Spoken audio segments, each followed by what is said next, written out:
So, there I was, thinking about playing Star Rail. So then, I started to play Star Rail. As you can see, Apocalyptic Shadow, it was a reset.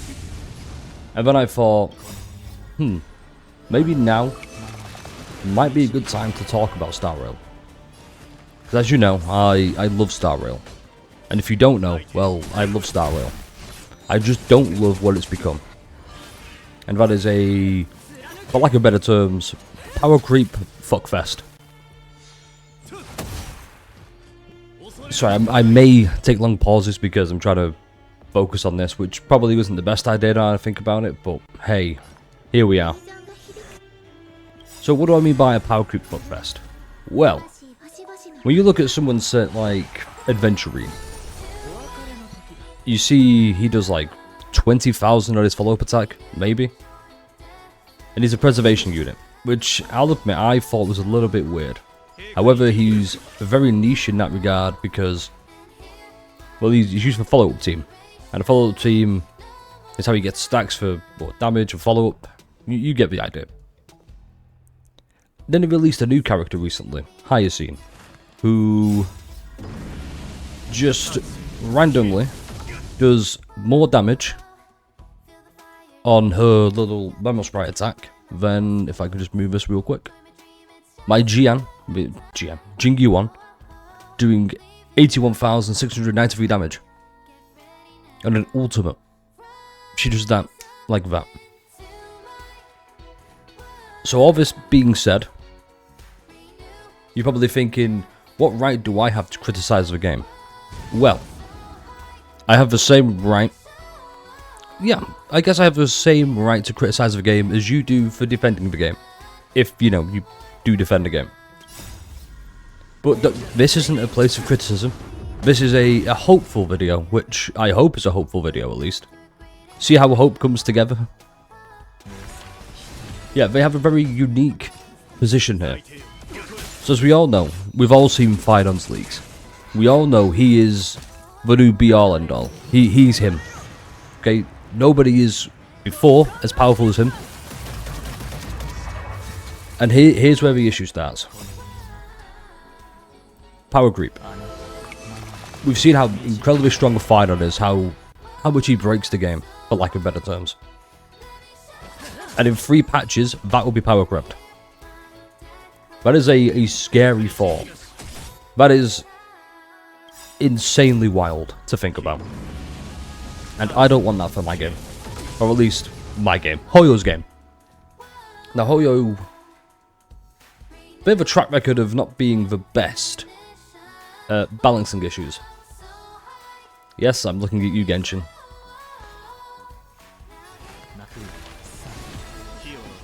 Sorry, I'm just planning out these turns. I'm thinking Gian, ultimate, Robin goes, skill, get punched in the face by Cocolia, and then rinse and repeat, and hopefully Luocha does stuff. No. So I'm getting sidetracked because this is it's a sensitive topic, because I don't want you, the viewer, to be very defensive.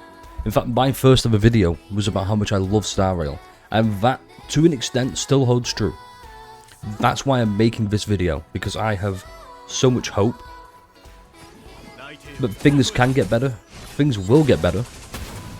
Hopefully, Hoyo listen to the constructive criticism that people are giving, and not the outright blatant, oh, this game's doomed, this game's dead, this game's garbage. Like, oh my, it's just...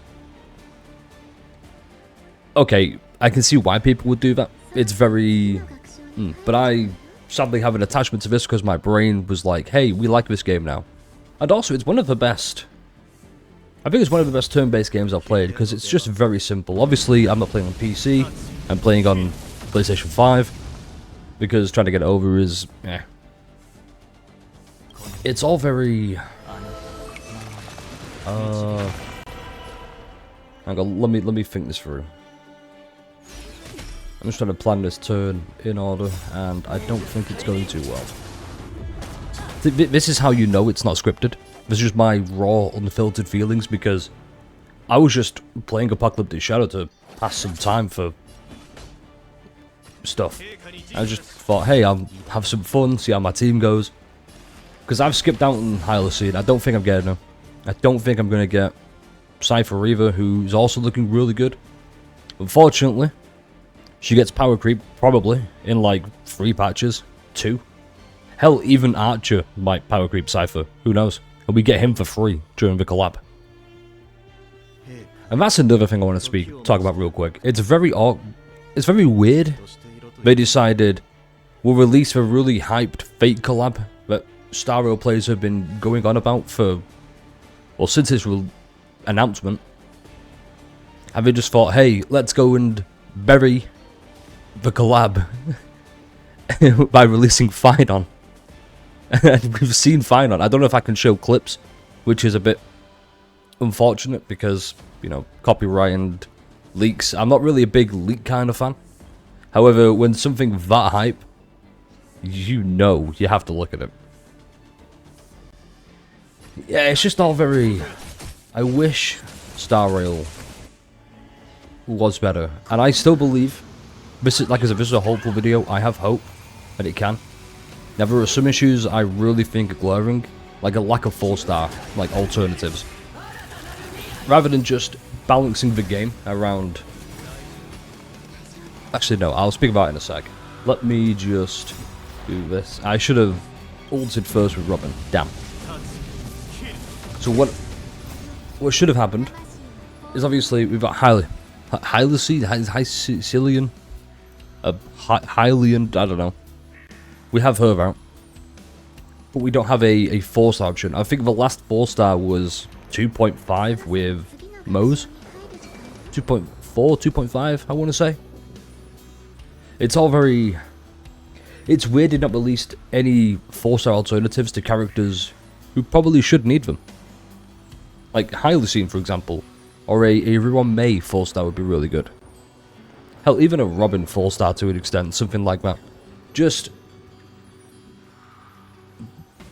I just want more options, so I'm not breaking the bank, because it is two new characters every single patch on a banner that has no guarantees, not even for the light cone, which is still insane to me.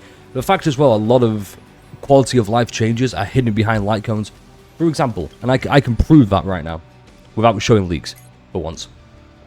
Sunday, everyone says, oh, Sunday's so skill point positive. Sunday isn't skill point positive. The light cone is skill point positive. That quality of life improvement locked behind a light cone that isn't guaranteed. You need minimum 70 wishes. Okay, 70 wishes for the character, 70 for the light cone. That's 140 wishes. And you see the packs in the store, they cost way too much. Just lower that price for a start. Because that will probably incentivize. These companies love money, okay? Who doesn't love money? In fact, if you said, oh, I hate money, you're a liar. Come on.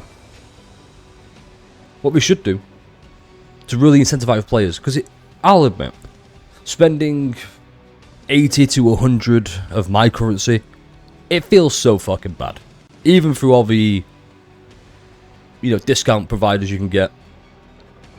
I'm drawing blanks on names, but yeah.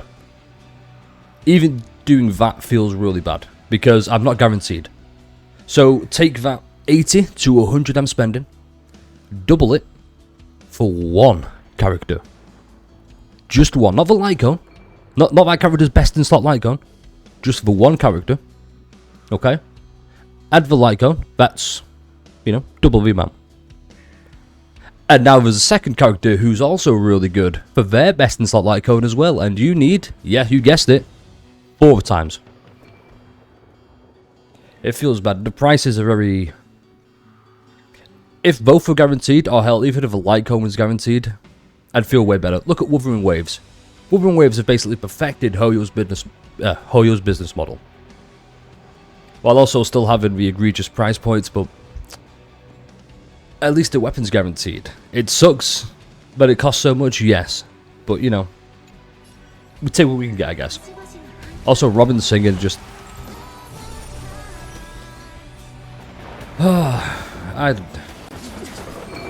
You could say this is burnout. Absolutely. It probably is.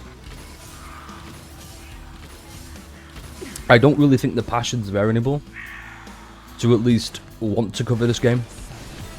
Because I still would like to make videos about Star Rail. It just feels really bad doing so at the moment. Because it's like, oh, I don't have a new character. I'm going to struggle. It doesn't matter. It's like, oh, you can clear with a 1.x team. Yeah. But I'm going to sweat try hard to the last cycle. To the last fraction of a second of a cycle in Memory of Chaos to even attempt to get a 20 cycle. Not a 10 cycle, a 20 with a 1.0 team. Here's why they have a unique position right now. Finon is releasing at 3.4. That should be the ceiling, right? Finon's there. They're buffing old characters. I've seen Kafka buffs. It's not enough to revive Dot. Okay. But I've seen Blade buffs. They are really nice. I fucking love Blade. Jingliu. I can't wait. Silver Wolf finally getting the buff she deserves, being AoE. So you take Finon as the ceiling, the base point even, for future characters and previous characters. For future characters, you release them around about here or here at his level. You don't go over that. That's the ceiling, you stay there. You take all the characters that need buffs here, you raise them, you buff them all up here. So about there. You don't go above Finon. For minimum, I mean minimum, 2 versions. 5.0. That is the minimum you go, okay, Finon was here. Let's release a new character here. That is minimum. And then, bring everyone up slowly even more. It fixes a hell of a lot of issues. There are still some that are... because the game plays fine. Animation creep should be a thing, by the way. Let me just put this out there now. Animation creep should be a thing. If you've seen Finon, you've gone... whoa! Which, once again, I don't think I can show footage, but feel free to go and search Star Rail Finon gameplay, and you'll see... what the fuck? That's a positive change I really look forward to. But yeah, I just... it does make me upset, because I do love this game, and if things do not get better after Finon's release, because I've say all this, you're probably thinking, well, you probably will play after that. No, I want Finon. I've said it from the get-go. I think Finon's great. I love his cliche character type, the tragic hero who wants to save the world. Look at Reinhardt from ReZero. Okay, that's the best comparison I've got, and everyone loves Reinhardt. He's great. It just, yeah, they can do better. I trust they will do better. But for now, I wouldn't hold out too much hope. We'll see how 3.4 goes in the collab, because Saber looks great, but why would you play Saber over Finon? Unless you're a really huge Fate fan, which, you know what? Fair. I'm not, I wish I was. But, yeah, maybe. It might be good. I don't know if I should finish playing the rest of this, but... yeah, I just wanted to get my thoughts, feelings out there. Is this the most important video you should watch about Star Rail? Probably not. Should you watch this video all the same? Yes. Alright. That's going to be it. I'm going to probably finish this off screen because I don't know how to feel. Even this team. Hang on. We're not done yet, sadly. Even this team, you see the 1478. This team's doing okay. In about 2 to 3 patches from now, this team's going to be absolutely terrible. I don't think Robin can get Powercreeped. I think she's fine. But Sunday, they'll look at Sunday and think, they did it with Ruan Bang, okay? Her ultimate is Triby's skill. Need I say more about the issue that is Powercreep? I think Star Rail can do a lot. I hope they do a lot. And I hope they don't just go, hey, we buffed like 5 new characters. That should be good enough, right? No, it's not. Because here's the issue. Once again, we bring that point up. You have Finon here. You say Kafka here, or better yet, Jingliu. Jingliu's here, right? You buff Jingliu, so she's about here. So Finon's there. You release a new character who is above Finon in terms of power, animation, all that. They're just better than Finon, right? Jingliu's still down here. You need to buff her again. And it's a never-ending buff cycle. Because at some point as well, they'll release the buffs for Jingliu, Blade, Kafka, Silverwolf, and they'll be good at the moment. As long as there is still no ceiling on the game, the buffs will just feel worse in the long run. They are short-term. It's basically putting a bandage over the wound that is Powercreep. It's a short-term solution to a long-term problem, and that's not it. That is not it. That will kill the game. Genshin's fine because it's an open world stuff and it's hard carried by the fans. Look, we all know it's true. Star Rail doesn't have that. Star Rail's a turn-based game, and you know for a fact the enemy is going to get a turn. And then they have to power scale those enemies as well to Finon's level, or roundabout there. But then all the characters below that are they're just shit out of luck. Alright. Hopefully you've watched this video and you've not gone, well, this guy's a dick. Because I'm not speaking to you as Lemonade Gang, the content creator. The one who wants engagement to try and, to bait engagement, more or less. Rage bait, the clickbait, just all the kinds of bait, and also the genuine interest from people. I'm not speaking to you as the content creator. I'm speaking to you as Lemonade Gang, the fan of Star Rail. The man who boots up this game and thinks, wow, I remember how much fun I used to have, not how much fun I have now. So hopefully that can be changed. And if you watch this video, just make your opinion heard, and don't invalidate someone else's opinion because it doesn't align with yours. Opinions like assholes. Everyone has one. You shouldn't show yours on the internet, or at least shove it down people's throats. I lost that, but you get the point. Everyone has opinions. Some will be different from yours. Some will be slightly different and you'll agree with. Just don't be a dick. It is really that simple. Just don't be a dick. Be a helpful member of a community that wants their game to be better. And have a great day. Stay refreshing. I'm going to go get my ass beat by this now, so that's going to be fun.